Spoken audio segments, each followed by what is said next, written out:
Hi everyone, Dave Prowse here. Today I'm going to upgrade the video card on this computer. This is the AV Editor computer. Currently I have a GT730 video card in here, and I'm going to upgrade that to an Asus GTX 970. And the reason being, this video card's okay for everyday use and for multi-monitors, but for video editing, it lacks a little bit. So I'm going to put in a much more powerful card. I actually bought this about 3 months ago. Got a good deal on it, but there are newer video cards out. I don't need the latest and greatest, so this is good enough, I believe. And so we're going to swap this guy out and install the new video card. So first of all, in the planning stage, you want to make sure that the video card is compatible with your system.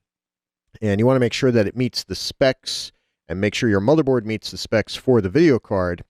And also make sure it'll fit size-wise. So you want to do all that in the planning stage, which I've already done. And then you want to assemble your stuff and make sure you have everything you need. Well, we've got the computer. We've got the video card in an anti-static bag. We've got documentation for the video card and for the motherboard. And you might need a couple other things. In my case, I need an adapter. I need a 6-pin to 8-pin adapter because this power supply didn't actually come with an 8-pin, and that's what this card has. So you have to check that kind of thing beforehand. And you'll need a trusty Phillips head screwdriver. A number 1 is what I always have on me. And you want to make sure you're employing anti-static methods, employing that ESD prevention. And so, for example, we have the anti-static strap. Keep your stuff in the anti-static bag until you're ready to use it. Anti-static mats. Stay stationary when you're working on the system and when you're handling any components. And, if possible, work in a non-carpeted area. And always want to discharge yourself before you handle any components. And usually the case of the computer is good enough for that. We want to make sure everything is unplugged and that the kill switch on the power supply is off, and then we can get to work. And really, the physical install is not that difficult. We first have to make sure we know which slot we're installing to. And generally, you're using the first slot, the one that's closest to the CPU, and that's slot number 1 in the documentation. And so if we look here in the documentation for the motherboard, we'll see the slots, the layout for the slots. And that's the slot that we have the card installed to right now. And that is a PCI Express version 3 by 16 slot. And there are other options, but that's the one we're going to use. And if we look at the other slots, we'll see that the rest are really used. I might be moving some stuff around. There is 2 other PCI Express by 16 version 3 slots, but one is being used by a PCI Express solid state drive. And that can't really move anywhere else. And then the last slot down here is also PCI Express by 16 version 3, but there's stuff in the way, there's cables in the way, and so on, and it doesn't really work out for a video card. So really the card's got to go here, and that's okay. I'm going to try and swap this video card somewhere else on the system just to see what happens just to see if it's possible to actually use that in addition as an extra monitor. But the main thing is we're going to install that new card. Now, if you wanted to install 2 of these cards to work together, if you're doing high-end gaming or really high-end graphics or computer-aided design, then you would need to find that second slot. And really, the last slot doesn't really work out. And there is another by 16 slot, but it's actually version 2, so that wouldn't work. So we would have to really do some thinking. This card might have to be removed, or we'd have to try to force it in here to get that second video card in. And then you would need an SLI connector to connect the 2 video cards together. So you want to plan all that stuff out beforehand. I'm just using the one card for now, and so we should be okay. So we're going to do some removal and installation of the new card. So first we'll go ahead and remove the old card.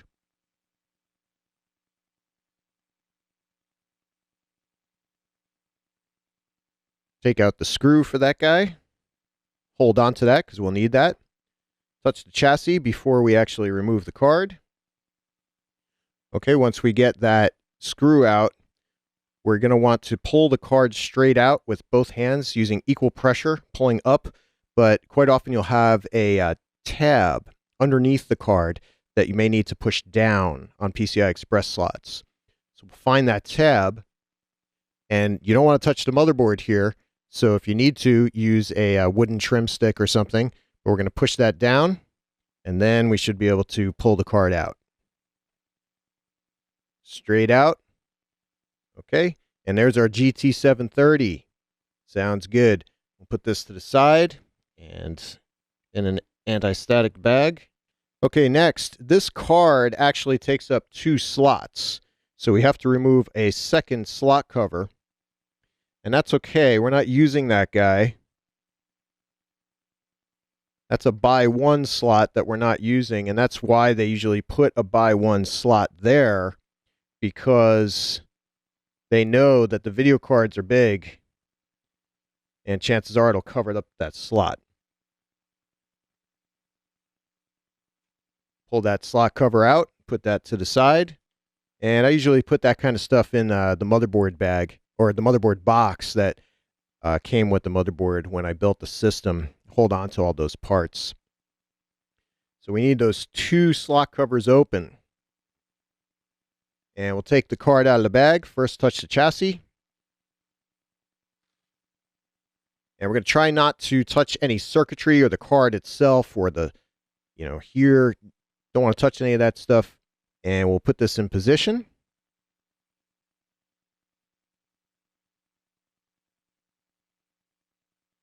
Okay. And you want to be careful installing this because it's so big. You don't want to scratch the motherboard or touch the motherboard. And so we get this in position, and it takes a little bit because you have the ports sticking out of the slots here. So you kind of have to work it in, be patient with that. If necessary, move other cards if you need to. For example, I might move this one anyway. But once it's in position, then we're going to press straight down till it clicks into place.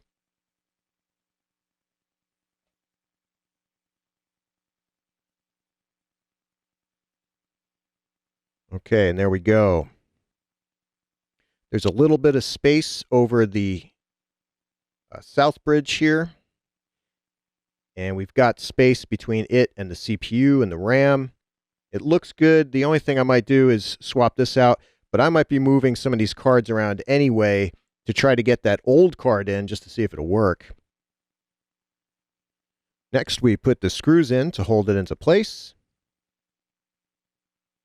And sometimes it can be a little difficult getting the screw in place just because there's some stuff in the way here. So a 3-prong parts grabber can help you with that to actually place it in there. And just put the screw in there and then use that to place that into in position. And screw that guy in, and we'll do the other one. Just a little bit easier this way, because if the screw falls in, it can be difficult to get to.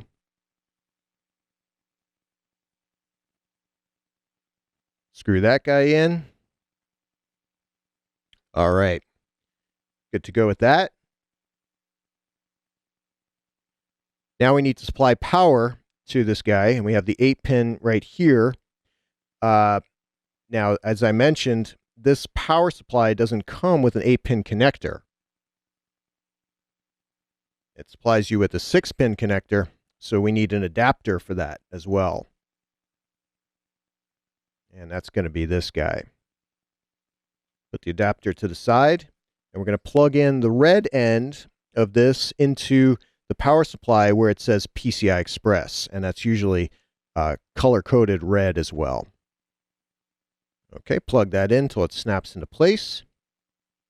Then we'll connect our adapter on the 6-pin side. Make sure the tabs line up here.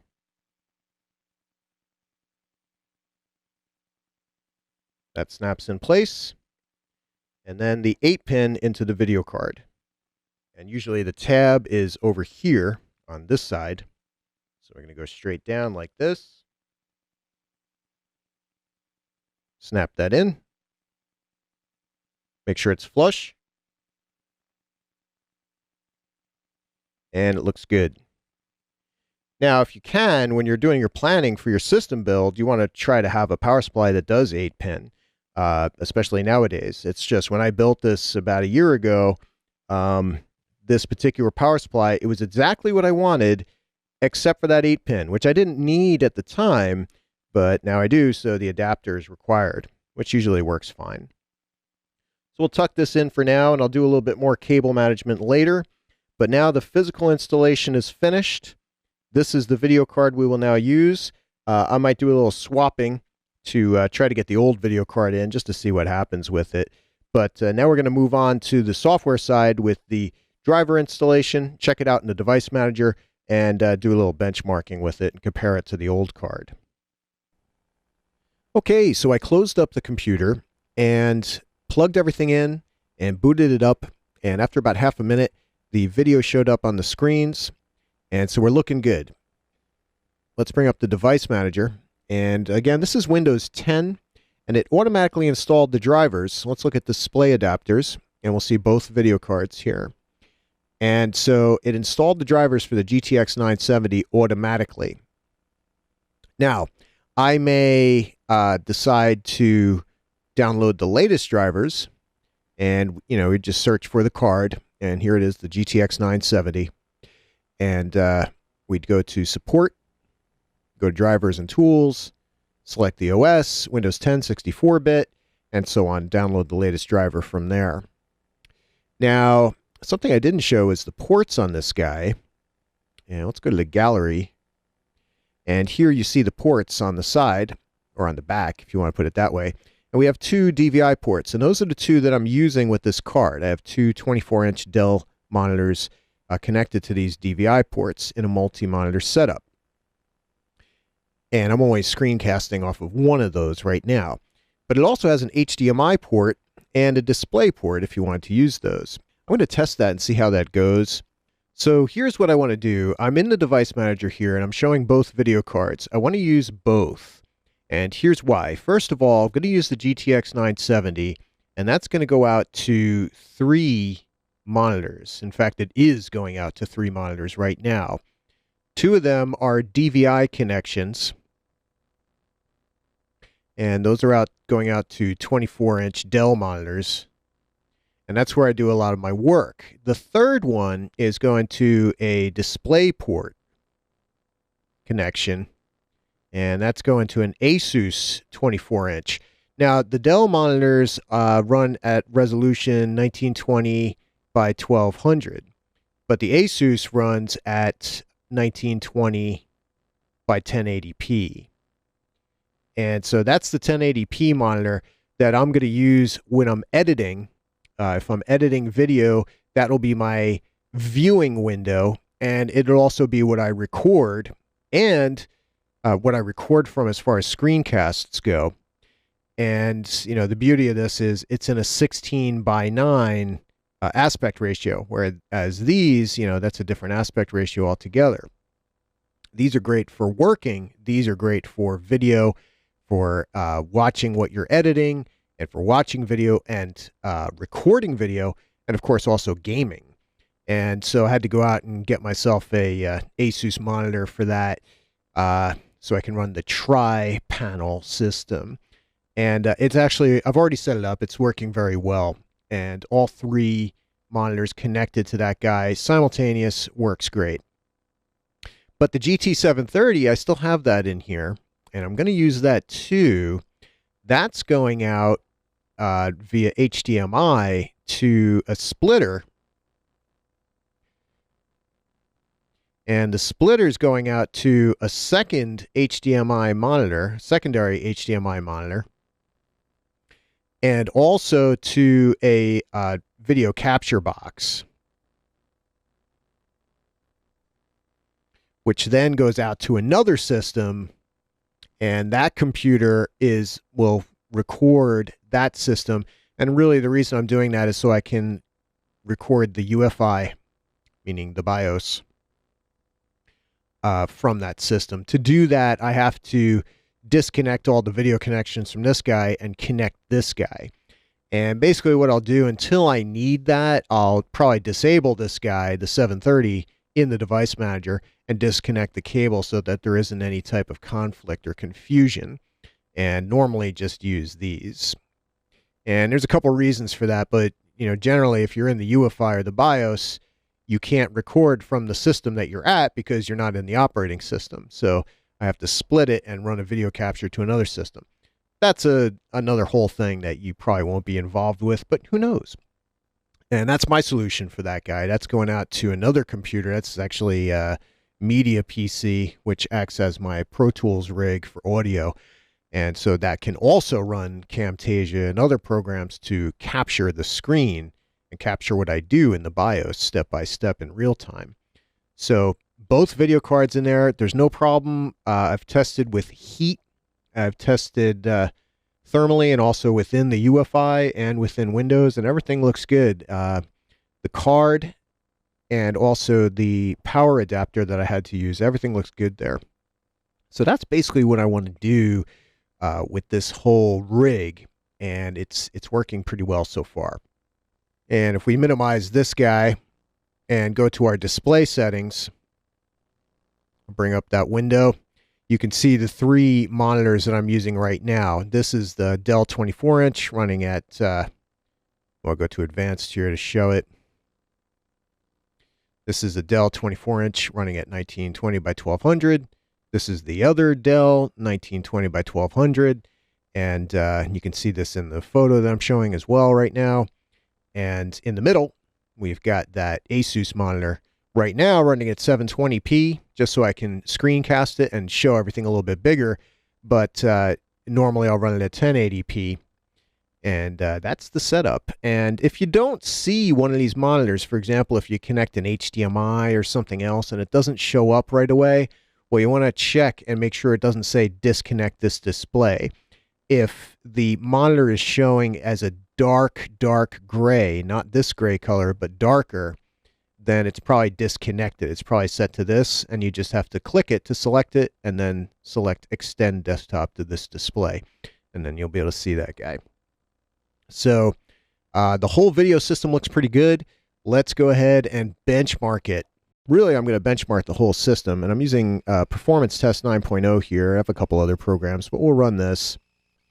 And we'll select Run Benchmark. And it says you're about to run all tests. This will take several minutes. So I'm going to pause the video while we run this and click Yes. And it's going to start up all the tests. And once it's all done, we'll take a look at the results. And the reason I'm doing this before I install the driver is because I'd like to compare the two. The Windows 10 driver compared to the latest driver from Asus. I usually recommend getting the latest driver from the manufacturer, but you never know. So it's always good just to take a look. So I'm going to pause the video right now until it finishes, and I'll be back in a moment. All right, so the performance test software completed. This is by Passmark, by the way, and it's one of the benchmarking software utilities that I use. And we see here we're at the 96th percentile for the entire computer, so pretty good. And again, that's only for what Passmark has benchmarks for that have been submitted. I never submit stuff like this. I'm just one of those guys. But anyways, what I'm more interested in is the video. And we see here the 2-dimensional graphics. The 2D is at the 87th percentile, and the 3D is at the 97th percentile. Now, with the old card that we're still running, that old card was somewhere around the 17th percentile. So big difference here. And you can see the CPU, 97th percentile. That's a Core i7. And the memories at the 89th percentile. I've got 16 gig of DDR4 RAM. Now, I haven't tweaked this computer at all. And I was actually running a lot of apps while I was doing the test, but I believe the test bypasses those and takes top priority on the system. and actually delays those. And in fact, it delays the hardware as well when it tests the video. So that shouldn't really have made a difference, but I haven't really tweaked the system at all within the UEFI, within the BIOS, or within the system. So we could possibly get these numbers a little higher. I'm going to save this performance test, and as I mentioned, I'm going to download the latest driver and then run the test again under the same conditions and see if there's really much of a difference. I'm interested to know. So when I get a chance, I'll do that. But everything is running really nice now, and I'm happy with this 97th percentile for 3D. That's going to really help for video editing. The 2D number here as well. That's really going to help for video editing, and in the case I ever play any of these high-end games that I have downloaded that I never have time to play. But mainly for the video editing, we should be in much better shape, especially when layering multiple pieces of video, whether it's screencast or actual footage. It's the actual footage that really slows down the system. You know, something that was taken from a camera or a phone, from a camcorder or whatever. And when I'm layering multiple pieces of that video as separate tracks, that's where it really slows down in Adobe Premiere Pro and within Camtasia. So that's about it for this video. The card's installed and it's all good and should have a good time with it. Looks like a decent card so far. Again, it's not the latest card out there. There are the newer versions, and but this card, you know, I got it a couple months ago for $200 on sale. You could buy the latest card for $550, but are you really going to get that much more performance out of it? Judging by these numbers, there's not that many people out there that are faster than what I'm offering here, at least as far as the Passmark software goes. So as far as what they've collected, their data. And, you know, what really helps with that is it's a pretty good motherboard and a Core i7 CPU and plus good RAM. So that is something to keep in mind. You know, I developed this whole system to be an AV editor, an audio video editor. And now with this video card, it's pretty much complete. It's ready to do what it has to do at full power. And that is edit and render video in a timely fashion and without any hiccups. As far as the disk mark here, this is 94th percentile, but that is for the Samsung solid state drive that I have in there. It didn't test the Intel PCI Express solid state drive. That's where I put all my media files, video files, music files, audio, whatever. And that's where I leave them while I'm doing editing until I'm finished and have rendered final videos. And so, you know, that's actually a faster drive, and I test that separately, but this is still a pretty good result for the disk for that Samsung. So I might do some more performance tests for this system and other systems and do some comparisons. So that's it for the video card install. And if you have any questions or comments, feel free to contact me at my website, www.davidlprouse.com.